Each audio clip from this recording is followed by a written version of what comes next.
सूर्योदय के समय का प्रकाश नाना प्रकार की बीमारियों के मुक्त होने में सहायक होता है।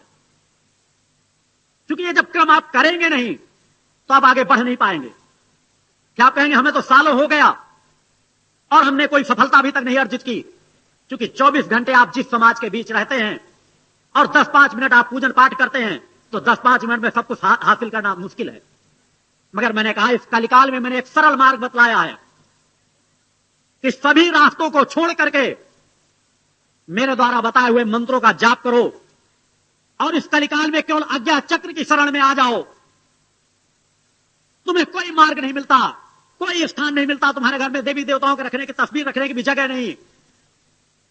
तुम सब रास्तों को छोड़कर अपनी केवल आज्ञा चक्र की शरण में आ जाओ। एक चक्र ऐसा तुम्हारे पास बैठा जो राजा चक्र है,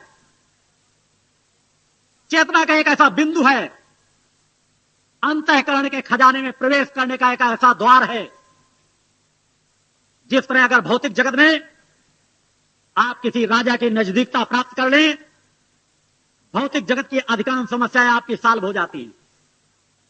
उसी तरह जब भौतिक जगत की समस्याओं को भौतिक जगत में प्रयास करने के बाद आप दूर न कर पा रहे हो तो एक बार प्रयास करके देखो, आज्ञा चक्र की शरण में आ जाओ। अपने अंतःकरण की उस आत्म चेतना के उस चक्र पर जिसे राजा चक्र कहते हैं उसकी शरण में आ जाओ। उसके पास तक जाने के लिए आपको मूलाधार व अन्य चक्रों पर प्रवेश करने के लिए प्रयास करने की जरूरत नहीं। इसके लिए जरूरत नहीं कि आप मूलाधार में ध्यान लगाएं, स्वादिष्ठान में ध्यान लगाएं, अनाहत चक्र अन्य चक्रों में ध्यान लगाएं। एक माध्यम, क्योंकि जो अपना है उस तक पहुंचने के लिए हम अनेकों द्वारों पर भटकते रहे, घूमते रहे, इसकी आवश्यकता क्या है? यदि हमें इस चीज का ज्ञान ऋषियों मुनियों ने कराया है कि हमारे शरीर के 7 चक्रों में से एक आज्ञा चक्र हमारे पास मौजूद है, जिस पर यदि आपकी छोटी समस्या होती है तब अगर आप कोई चीज याद करना चाहते हैं तो भी आपका यही चक्र सहायक होता है। फिर भी आप महसूस नहीं कर पाते कि कोई चीज आप भूल जाते हैं, आंख मूंद कर आप ध्यान कहां पर लगाते हैं? इसी आज्ञा चक्र पर, और वह बात आपको याद आ जाती है। यह आज्ञा चक्र कितना पावरफुल है, कितना क्षमतावान है। यदि इसकी शरण में समाज आ जाए, यदि ध्यान की प्रक्रिया की ओर समाज बढ़ने लगे तो इस ध्यान चक्र को माध्यम बनाकर आप नाना प्रकार की बीमारियों से मुक्त पा सकते हैं, अपनी चेतना शक्ति को जगा सकते हैं। और वह मूल कुंडलनी शक्ति जो हर मनुष्य के अंदर समाहित है, उस कुंडलनी शक्ति की चेतना तरंगों को जागृत कर सकते हैं। मैं मानता हूं कुंडलनी पूर्ण चेतना जागृत करना एक समाज के लिए कठिन है, मगर असंभव नहीं। मैंने पूर्व के अनेकों चिंतनों में कहा है, यदि 7 वर्ष का कोई जीवन पूर्ण साधक का व्यतीत करना चाहे तो 7 वर्ष के अंदर अगर वह मेरे मार्गदर्शन में जीवन व्यतीत कर दे, पूर्ण बैरागी का जीवन, तो 7 वर्ष में मैं उसके 7 चक्रों को जागृत करके उसके स्थूल शरीर से उसका सूक्ष्म शरीर बाहर निकालकर खड़ा करा दूंगा। और इसके लिए कोई यह भी नहीं कि 7 वर्ष भी आवश्यक हों। अगर उसके अंदर पात्रता है तो पहले भी प्राप्त कर सकता है। उसके अंदर पात्रता है तो अपने घर में पूजन पाठ करते हुए अपनी ऊर्जा को बढ़ाते हुए भी धीरे धीरे करके उस दिशा की ओर बढ़ सकता है। जैसा कि अनेकों शिष्यों को मालूम है कि रामखिलावन शुक्ला ने अपने 3 बार अपने सूक्ष्म शरीर को स्वतः जागृत किया था, केवल कुछ समय ही मेरे मार्गदर्शन में रह करके। उन्होंने अपने बारे में जाना था, मेरे साथ कहां क्या घटित होने वाला है, और मेरे बारे में जाना था कि मेरा मूल स्वरूप क्या है, मेरी वस्तु स्थिति क्या है। इसीलिए उन्होंने अपनी मृत्यु के पूर्व के उनके जो चिंतन है उनको एक बार सुने अगर कैफ्तों में कहीं हो कि उन्होंने किन किन शब्दों का उपयोग किया था कि गुरुदेव जी को मैंने जिस स्वरूप में देखा, जिस तरह महसूस किया है, तुम उससे अज्ञान हो, अनजान हो। जब रामखिलावन शुक्ला अपने शरीर को, सूक्ष्म शरीर को जागृत कर सकते हैं तो कोई भी मानव जागृत कर सकता है। आपके गुरु ने कहा है कि आत्मा और परमात्मा के बीच का कोई भी ऐसा रहस्य नहीं है जो मुझसे छिपा हो। भगवान की जय। इस भूतल का कोई भी योगी, ऋषि, सन्यासी आत्मा और परमात्मा के बीच के किसी भी रहस्य को जानना चाहता है तो आपके गुरु के पास वे समस्त रहस्य मौजूद हैं। वह जिज्ञास बनकर आए एक भक्त बनकर आए और देखें कि वो जितने कदम आगे बढ़ेंगे उसके 4 कदम आगे उन्हें यह शरीर की चेतना खड़ी नजर आएगी। भगवान की जय। तुम 2 कदम चलो तो, 2 कदम बढ़ो तो। जो मेरे शिष्य हैं वो जानते हैं, जो पहले के भक्त हैं वो जानते हैं, नए होते हैं उनके अंदर जिज्ञासा होती है, उन्हें कुछ जानने की इच्छा होती है। मगर मैंने कहा है कि जानने के लिए नजदीकता आवश्यक है, किसी को जानने परखने समझने के लिए। मगर अध्यात्म में जिज्ञासा को स्थान होता है, तर्क और कुतर्क को नहीं। तर्क और कुतर्क करने वाले कभी भी सत्य की नजदीकता नहीं प्राप्त कर सकते, सत्य को पहचान नहीं सकते। और जिज्ञासा रखने वाला अपनी समस्त जिज्ञासाओं को सत्य से अवश्य शांत करा सकता है। और मैं आप लोगों को ही नहीं पूरे समाज को वचन देता हूं कि अगर वो भक्तिभाव लेकर कोई भी मेरे समक्ष उपस्थित होगा और जिज्ञासा से कोई चीज जानना चाहेगा, उसके अंदर वास्तविकता में जिज्ञासा हो और जिज्ञासा शांत करके अपने जीवन में भी परिवर्तन लाने के लिए तत्पर हो, तो उसे अध्यात्म के समस्त रहस्यों के क्रम से मैं जानकारी प्रदान कर सकता हूं। बोलो सतगुरु भगवान की जय। अतः आप यहां उपस्थित हो ही गए हैं, आ ही गए हैं, तो इन 3 दिनों को सार्थक बनाएं। आज्ञा चक्र की शरण में अपने आप को डाल दें। आज्ञा चक्र खींचकर बरबस आपको इस चेतना की ओर और प्रकट सत्ता की ओर खींच ले जाएगा। क्योंकि मुझसे कौन जुड़ा है कौन नहीं जुड़ा इसका ज्ञान मुझे है, और मेरी चेतना, मुझसे जुड़ी हुई चेतनाएं असमर्थता का जीवन जिए, यह मेरे लिए तकलीफ देह होता है। आपको अपने आप को एकाग्र करने की जरूरत है। मैंने कहा है केवल एक जीवन मुझे समर्पित कर दो, अनेकों जीवनों की सुख सुविधाओं से मैं आपको परिपूर्ण कर दूंगा। बोलो सतगुरु भगवान की जय। इस पतन के मार्ग पर प्रकट सत्ता ने मुझे भेजा किस लिए है और तुम मुझसे लाभ किस प्रकार का चाहते हो। मेरी सामर्थ्य है कि डॉक्टर जिसे मृत घोषित कर दे मैं उसे जीवन दान दे सकता हूं, किसी की बीमारी को अपने शरीर में ले सकता हूं, किसी की बीमारी किसी शरीर में प्रवेश करा सकता हूं, किसी को कुछ चंद क्षणों में मृत्यु की ओर अग्रसित कर सकता हूं।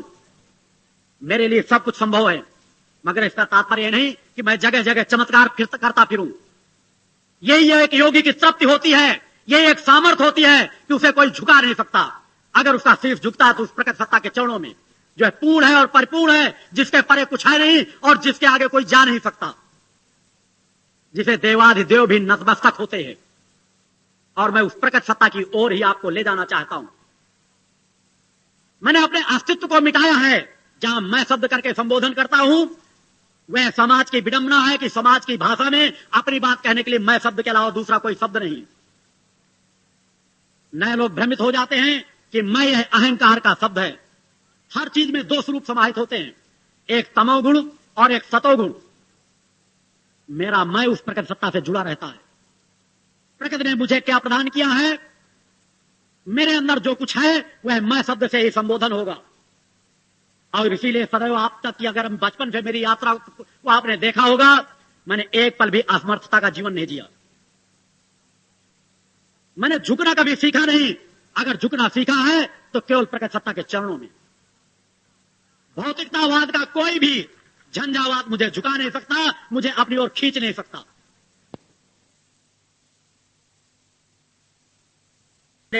अधिकांश समय अपनी साधनाओं को मैंने समर्पित किया है और आज भी आपके लिए साधनात्मक जीवन जीता रहता हूं। एक एक पल मेरा समाज को समर्पित है, क्योंकि मैं वास्तविकता का चिंतन देता हूं। प्रलोभन नहीं देता कि आप तत्काल 1-2 साल में लखपति और करोड़पति बन जाएंगे। आपके जीवन का वह उद्देश्य भी नहीं होना चाहिए। यह अजर अमर अविनाशी शरीर आप लिए हुए हैं। आपका लक्ष्य मूल होना चाहिए, समय कितना लंबा क्यों न लगे। आपके गुरु ने भी उन्हीं यात्राओं को तय किया है, उन्हीं रास्तों को तय किया है। आज तक मेरी साधनाओं को दुनिया की कोई ताकत न खरीद पाई है और न भविष्य में खरीद पाएगी। अगर मेरी साधना और समर्पण को, मेरी चेतना को, मेरी तरंगों को आप प्राप्त कर सकते हैं तो उसके अंदर लिए आपके पास पूर्ण निष्ठा की भक्ति होनी चाहिए। मगर आप हमेशा अपनी छोटी छोटी समस्याएं, हम निसंतान हैं, हमारा व्यापार नहीं चल रहा, हमारी भैंस गुम हो गई है, हमारी गाय दूध नहीं देती, एक योगी के समक्ष आकर के अगर आप इस तरह की शांति चाहेंगे तो शायद आपका सबसे बड़ा दुर्भाग्य है। क्योंकि मैं किसी दूसरे मार्ग में ले जाने के लिए आपको आया हूं। यदि एक किसान के पास कुछ बीज हो तो ज्यादा से ज्यादा अगर लोग कहें ये बीज से गेहूं उत्पन्न होकर, अगर किसान कहे कि इस बीज को अगर बोओगे तो इतनी फसल पैदा होगी कि आप सबको भूखों को खाना खिला सकते हो, और उस समय भूखा समाज खड़ा हो, वो कहे हमें खिलाओ तो हम जाने, तो ज्यादा से ज्यादा एक या दो बार थोड़ा बहुत दाना निकालकर जायका दिला सकता है, मगर अपने पूर्ण बीज को नष्ट नहीं होने देगा। वह बीज उसी को प्रदान करेगा जो उसे बोने की क्रिया जाने, निश्चित रूप से बोए और उस फसल का रखरखाव करे और पकने पर ही उसको काट करके समाज में फैलाए। उसी तरह उससे कई गुना ज्यादा साधनाएं, एक एक साधना और सिद्ध कितनी कठिन होती है, यह जब उस मार्ग पे आप बढ़ेंगे तब आपको ज्ञात होगा। और उन साधना सिद्धियों को आप केवल यह जानना चाहते हैं कि हमारी भैंस दूध देगी कि नहीं देगी, हमारी भैंस कहां गुम हो गई। मैं इसके लिए नहीं आया, मैं तंत्र मंत्र झाड़ फूक करने के लिए नहीं आया। मैं एक ऋषि हूं, आपको ऋषित्व का मार्ग बताने आया हूं, आपके जीवन की कमजोरियों को दूर करने आया हूं, आपको मानवता का पाठ पढ़ाने आया हूं, आपके अंदर छिपी हुई अलौकिक शक्ति और आपके बीच जो पर्दे पड़े हुए हैं उनको एक एक करके हटाने आया हूं कि उनको आप हटाएं और पूर्णत्व का जीवन जिए। साधक को कभी अस्थिर नहीं होना चाहिए, भावुकता में बहना नहीं चाहिए, और यही मैं सचेत करता हूं। मेरे विचारों में भी आपको भावुकता में बहने की जरूरत नहीं। गहराई से चिंतन करें, शोध करें, शांति से बैठें, एकांत में विचार करें, मेरे चिंतनों को एक बार नहीं 1000 बार श्रवण करें और फिर निर्णय लें कि हमें किस मार्ग पर जाना है, किस मार्ग पर बढ़ना है। और अगर आप बढ़ेंगे नहीं तो कलिकाल पर विजय पाना असंभव है। मगर एक जो मेरा लक्ष्य है, जो मैंने निर्णय लिया है, उसे असंभव दुनिया की कोई ताकत कर नहीं पाएगी। मैंने जो निर्णय लिया है कि समाज में मामय वातावरण पैदा करके जाऊंगा, एक ऐसे तपस्थली का निर्माण करके जाऊंगा जो विश्व की धर्म धुरी बनेगी। भगवान की जय। विश्व का कोई धर्म हो, कोई भी साधक हो जो इस तपस्थली के ओर सर झुकाने में सम्मान महसूस करे, वैसी तपस्थली का निर्माण करने के लिए मैं सतत प्रयासरत हूं। मां के मंत्रों के जाप को बढ़ाएं, दुर्गा चालीसा के पाठ को बढ़ाएं। यह मेरा आपसे वादा है, वचन है कि इस भारत देश को एक बार अपने जाने से पहले पहले, इस शरीर के त्यागने से पहले पहले एक बार धर्मगुरु के रूप में स्थापित करके जाऊंगा। भगवान की जय। भारत देश को वह सम्मान विश्व में दिलाऊंगा कि विश्व में भारत प्रमुख देशों में गिना जाएगा। अमेरिका जैसे देशों को रसातल पर भेज दूंगा। भगवान की जय। जो आज सबसे बड़ी दादागिरी विश्व पर कर रहे हैं, इस आतंक से आप अपनी आवाज उठाना नहीं चाहते, आप कुछ बोलना नहीं चाहते, केवल पूजा पाठ करना ही जीवन की पूर्णता नहीं रहती। बहुमुखी विकास करें अपने जीवन का, और बहुमुखी विकास होगा कि आप अपने अंदर केवल जब आप पूजा पाठ करें तो समाज के लिए भी कुछ मांगे। हमारे आसपास जो घटित हो रहा है, भ्रष्टाचार, अन्याय, अधर्म बढ़ रहा है, समाज में नशा बढ़ रहा है, प्रकृति सामने एक बार तो हाथ जोड़ करके निवेदन करें। आप भले नशा मुक्त जीवन जीते हैं, इसका तात्पर्य नहीं कि प्रकृति समाज के प्रति आपके कर्तव्य नहीं।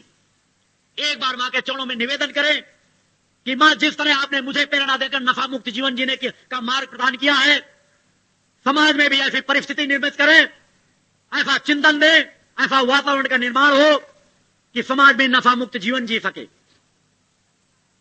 यदि आप मेरे विचारों से अपने विचारों को जोड़ दें तो वह चेतना तरंगे कई गुना ज्यादा कार्य करने लगेंगी। आप स्वतः देख रहे होंगे, जो कभी नहीं हुआ वो समाज में अपने आप हो रहा है। एक राजनीतिक दूसरे राजनीतिक से लड़ रहा है, न्यायपालिका ऐसे निर्णय दे रही है कि नशों पर प्रतिबंध लगा रही है। ये सब कहां से हो रहा है? एक परिवर्तन तो आ ही रहा है, मगर उस परिवर्तन में आप समस्त लोगों की और कम से कम मेरे शिष्यों की अहम भूमिका है। आप यदि मेरा पूर्ण आशीर्वाद चाहते हैं तो आपको नित्य अपने आत्म कल्याण के लिए कार्य करना है, अपने परिवार के कल्याण के लिए कार्य करना है और उसी तरह समाज के कल्याण के लिए कार्य करना है। आप जो जितना समय दे सकते हैं उतना समय समाज कल्याण के लिए दें, मानवता के लिए दें। आपका अगर कुछ अहित भी हो जाए तो उसकी आप परवाह न करें। अतः यदि कुछ अनुभूतियों को प्राप्त करना है, यदि कुछ जानना है, तो एक जिज्ञासा का भाव लेकर के, तर्क कुतर्क से परे रह करके यदि जानना चाहेंगे तो यहां जीते जागते प्रमाण एक नहीं अनेकों उपस्थित हैं, जिन्हें मृत्यु से बचाया गया है, जिन्हें ऐसे घातक बीमारियों से बचाया गया है जिन्हें डॉक्टरों ने मना कर दिया था। नवरात्र के इस शिविर में, इन 3 दिनों के कल और परसों के शिविर में मैं कुछ महत्वपूर्ण और जानकारियां दूंगा। आज मेरा सिर्फ इतना चिंतन है कि आप एक संकल्प लें कि इन 3 दिनों को हम एक साधक के रूप में व्यतीत करेंगे। आप मेरे समक्ष बैठ सके या न बैठ सके, मुझसे मिल सके या न मिल सके, आप मेरे बताए हुए मार्गदर्शन के आधार पर या तो सेवा कार्य में रत रहेंगे, क्योंकि मैंने यहां समाज के लिए दिया इस आश्रम में, या तो 8 घंटे साधना में जीवन व्यतीत करो या तो 8 घंटे सेवा कार्य करो। सेवा कार्य का तात्पर्य नहीं कि मैं आश्रम में कोई सेवाएं चाहता हूं, अधिकतर कार्य यहां मैं मजदूरों से स्वतः करा लेता हूं। मैं यहां के 40 पाठ को भी सेवा कार्य के अंतर्गत ही गिनता हूं। आप यदि भक्तों के कोई सेवा कर रहे हैं, भंडारे में कार्य कर रहे हैं, उसे भी सेवा कार्य में ही गिनता करता हूं। यहां मैं ईंटा गारे और उसका कार्य कराने को सेवा कार्य के रूप में नहीं कह रहा। जिस तरह से आपका अंतःकरण जागृत हो, जो क्षण आपके लिए कल्याणकारी बन सके, हर पल की साधनाएं मेरी आपको समर्पित रहती हैं, हर पल के चिंतन मेरे आपको समर्पित रहते हैं, मगर आप एक कान से सुनते हैं और दूसरे कान से निकाल देते हैं। उन अनेकों कष्टों में हर चिंतनों को बार बार श्रवण करें, आपको साधना क्षेत्र में बढ़ने के सहायक चिंतन मिल जाएंगे। जब तक आप कुछ करेंगे नहीं, जब तक आपकी समस्याओं के समाधान होंगे नहीं। और मैं किसी की गुम हुई भैंस को बताने के लिए समाज के बीच नहीं आया, किसी के खोए हुए सामान को बताने के लिए नहीं आया। यह मार्ग मेरा एक ऋषि का मार्ग होता ही नहीं। जो निर्धारित, जो मुझसे जुड़े हुए हैं, उनकी अगर कोई समस्याएं आती हैं तो छोटे मोटे मैं निदान कर देता हूं। असंभव मेरे लिए कुछ भी नहीं है। आप एक साधक के रूप में अगर ऋषि से जुड़ने आए हैं तो उस तरह का जीवन जिए, आत्मकल्याण का जीवन जिए। धन को भौतिकतावाद में इतना अधिक न बढ़ जाएं, धन को धर्म में बदलें, ना कि धर्म को धन में बदलें। अपने अंतःकरण को जागृत करें। आज्ञा चक्र यदि जागृत ना हो रहा हो, यदि आज्ञा चक्र में दर्द होता हो, ध्यान केंद्रित ना हो रहा हो, तो सूर्योदय को अपना माध्यम बना लें। कुछ समय सूर्योदय की किरणों को अपना माध्यम बनाएं। यदि आप कुछ बीमारियों से भी ग्रसित हैं तो सूर्योदय की जो प्रथम किरणें रहती हैं, जब तक सूर्य की तेज किरणें न हो, उन प्रथम किरणों को अगर आप ग्रहण करेंगे तो आपकी नाना प्रकार की बीमारियां भी दूर होंगी। शक्ति जल तो यहां पे दिया ही जाता है। अब शक्ति जल के बारे में भी अनेकों प्रकार की स्थितियां हैं। वही शक्ति जल अगर मैं किसी को पिला दूं तो एक पल में लाभ कर दे देता है। वही शक्ति जल आप लोग पिलाते हैं तो उसमें कुछ अंतर आता है। वो अंतर आपके समर्पण और निष्ठा में आता है। यह मैं कह ही नहीं रहा, यहां मैंने उस तरह के कार्य किए हैं। आप कहते हैं कि भूत प्रेत हमको परेशान करते हैं। मैं अनेकों क्षेत्रों इसलिए चंद्र कि आप 3 दिन का संतुलित जीवन जिए। किसी भी भूत प्रेत को उतार देना मेरे लिए एक पल का कार्य है। इस तरह के अनेकों केसों को मैंने यहां ठीक किया है, मगर इसका तात्पर्य नहीं कि मैं वो झाड़ फूंक का जीवन जीऊंगा। यह मेरे अपने चिंतन की बात है। किसे लाभ देना है, किसे नहीं लाभ देना, किसी के कहने पे मैं किसी को लाभ नहीं दे सकता। और यहां झाड़ फूंक का मैं केंद्र बना भी नहीं सकता। इसे झाड़ फूंक का मैं केंद्र बना भी नहीं रहा। इस केंद्र को मैं वो स्वरूप दे रहा हूं कि अगर आप समाज से व्यथित हो, कोई रास्ता न मिल रहा हो, तो आप इस स्थान पर आकर कुछ शांति प्राप्त करें।